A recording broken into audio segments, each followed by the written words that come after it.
more that you can lean into your own personal discomfort, say what needs to be said in a non-offensive way, the more you make the world a better place.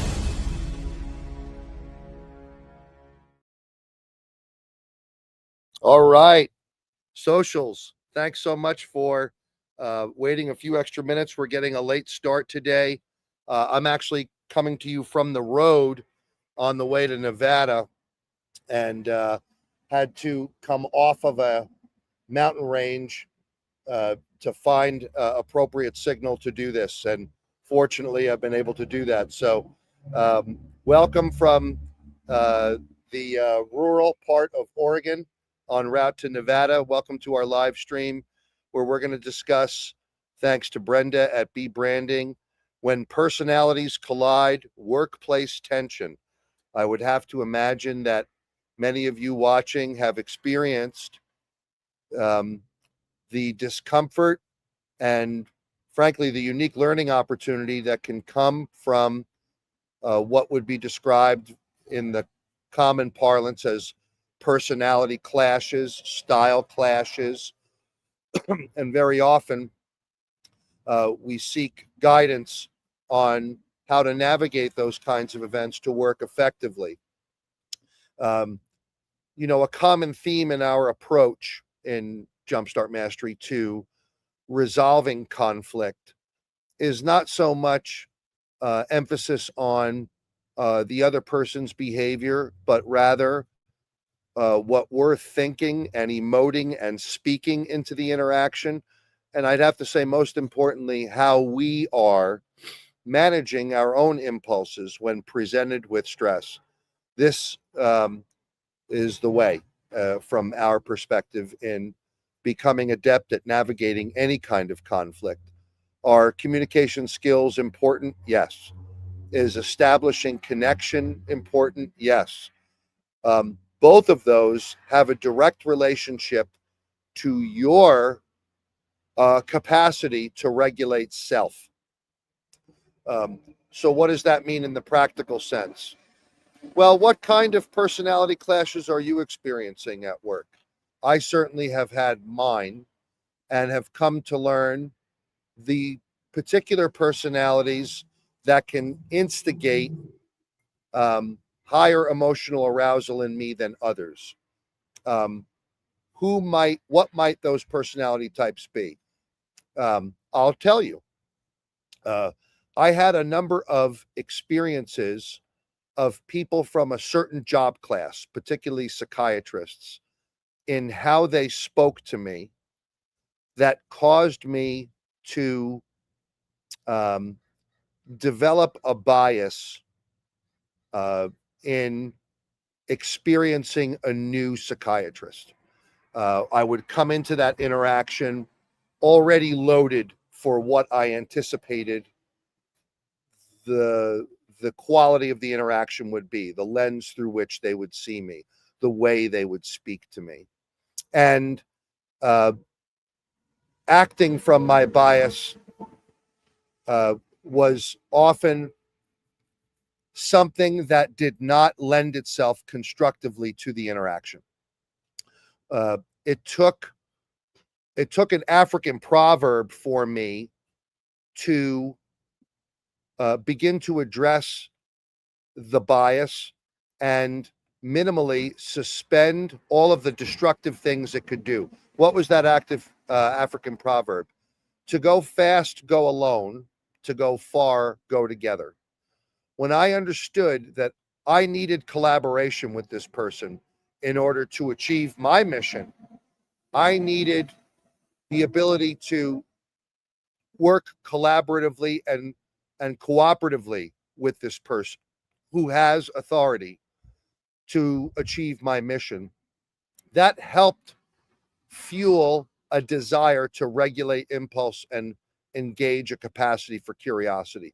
What does all this wordiness mean, Andy? What are you talking about? When what I needed to do became more important than how I felt. What did I need to do? I needed to gain alignment with this psychiatrist to forestall seclusion and restraint decisions so I could try to get this person to self-regulate. if I criticize that psychiatrist's approach, if I am judgmental about them because they don't know what I know, I'm not going to get to my mission. This guy's going to dismiss me and render the order despite my pleadings to the contrary. So I'm offering a prototypical experience. There was a particular job class and a particular kind of professional where I had a vulnerability, and I let my bias get involved. And once I learned that that wasn't helping, and as animated I could get, and as powerful as I could get in my speech and in my action, and as intimidating as I might get in my clarity on what needs to be done and how this person, let's say, didn't understand that and wouldn't, I undermined myself.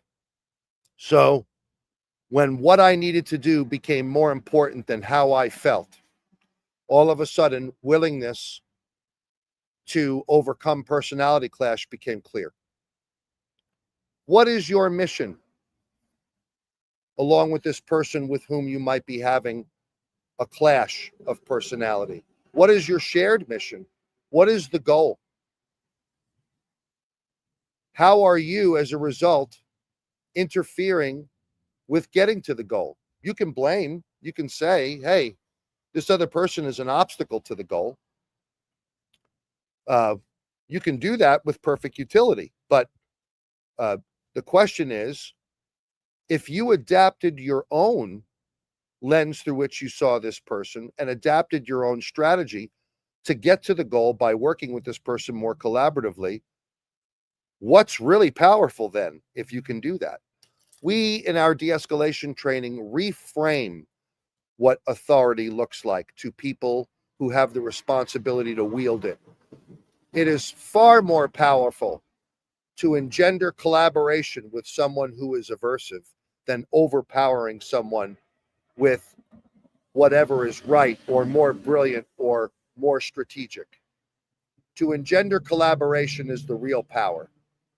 So the invitation in today's live, when we consider workplace tension when personalities collide, what is it about you that can be changed?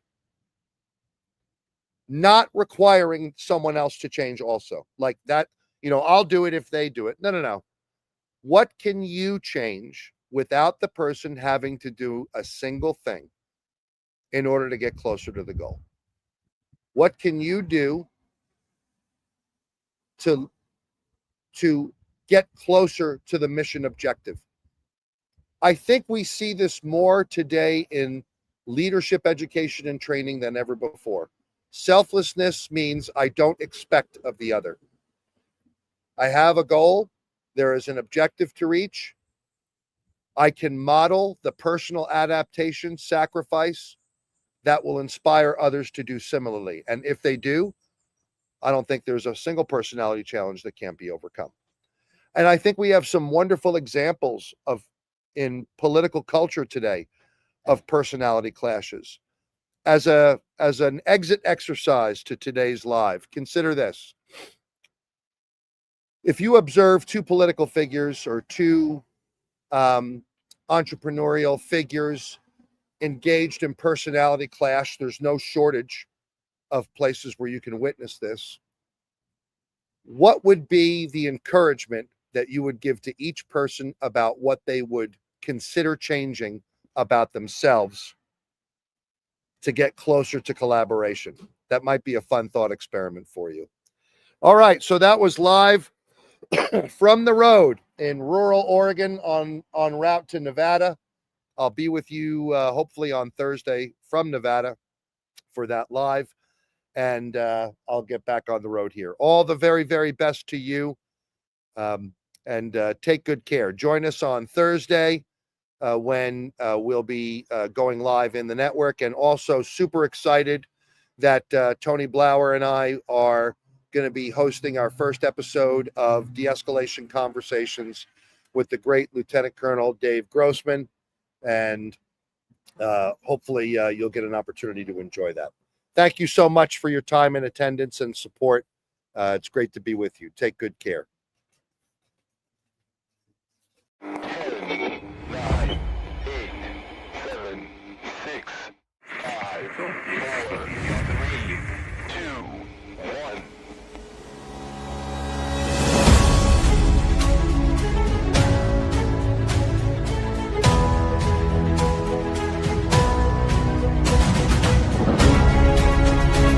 More that you can lean into your own personal discomfort, say what needs to be said in a non-offensive way, the more you make the world a better place.